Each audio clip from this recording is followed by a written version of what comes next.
Сите сме свесни за загадувањето на воздухот, почвата и водите кои се предизвикани од нашиот начин на живот и отпадот кој секојдневно го создаваме. Отпадното масло, пластиката и хартијата се едни од неголемите загадувачи на околината. Само преку воспоставување на ефикасни екосистеми за управување со отпадно масло можеме да постигнеме еколошки и економски вредности кои истовремено ќе ни обезбедат извор на обновлива енергија и подобра и позелена иднина. Дека свесноста е на повисоко ниво, говорат резултатите кои годинава ги постигна Сунилес со 457 собирачи и собрани околу 2800 килограми на отпадно масло за јадење од домаќинствата. Многу ни е драго дека успеавме да постигнеме добри резултати во поглед на минатата година, кога почнавме во мај и во првите неколку месеци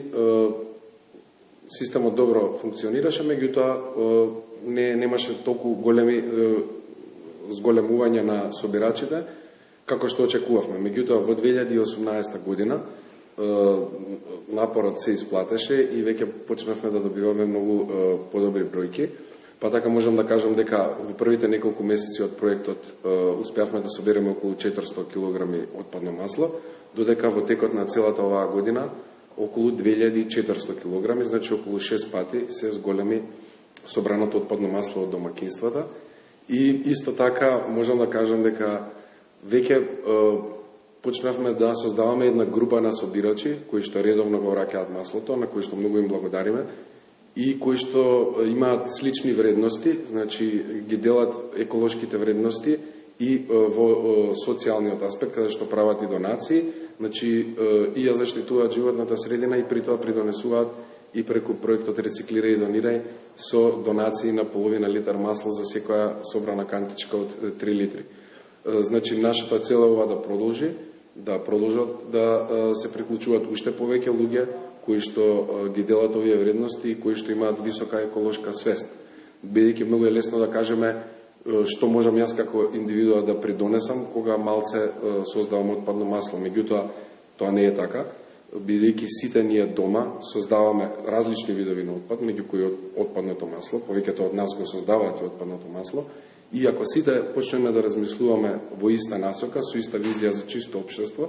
тогаш сите преку собирање може да придонесеме во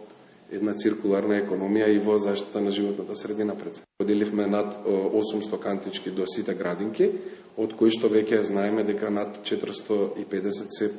подигнати од родители. Значи се уште чекаме сега да видиме и како ќе биде одзивот во поглед на нивното полнење, односно во враќањето во собирањето на отпадно масло. Проектот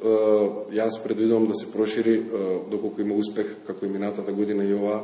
и во други градинки, најнапред во Скопје, а потоа секако и низ цела Македонија, бидејќи нашиот систем го прошируваме низ цела Македонија за секој граѓанин од било кој град или регион во државата да може да го искористи доколку сака и да придонесе со собирање на отпадно масло. Така, дечињата преку ликот на Петко се запозна токму со овој проект и навистина се покажа дека се подигна нивната свест, а и свеста на родителите. Така е, така. И имаме доста позитивни резултати во поглед на дечињата кои што лесно ја разбираат темата, бидејќи ликот на Петко е инволвиран, а и самите воспитувачки и педагозите, како и директорите и директорките се инволвирани во спроведување на програмата и користат и своји креативни начини преку нашите предлози, преку ликот на Петко и целата програма да ја надополнат, за да уште полесно дечињата ја разберат темата и да ја применат, да им остане во глава, за да ја применат во иднина. А секако тука се и родителите, кои што се една битна алка во секојдневниот живот на сите деца, затоа и нив пробуваме да ги мотивираме дома директно кога да создаваат отпадно масло, да им покажат, да ги поучат како практично тоа може да се собере во една кантичка и да се предаде потоа во еден систем каде што нема да се фрли во природата, туку ќе се искористи како суровина за добивање на обновлива енергија. Со љубезност имаме одлична соработка, со нив, впрочем, паралелно како што го почнавме новиот систем за домаќинства, го почнавме и проектот Рециклирај и донирај, каде што нели за секоја наполнета кантичка собирачот добива половина литар масло, сончогледово, кое што може да го донира до бездомни семејства со кое што соработува, односно кое што ги обслужува Сдруженијето Љубезност, До сега овие 460, околу 460, имаме околу 460 редовни собирачи, кои што имаат направено над 260 литри донации до бездомни семејства, што е добар успех. И доколку, например, можеме да проектираме поголема бројка на идни редовни собирачи, значи доколку би дошло до 10.000, замислете колку ќе биде и во донации, не само во собрано отпадно масло, и во донации на сончогледово масло до социјално загрозени категории на граѓани.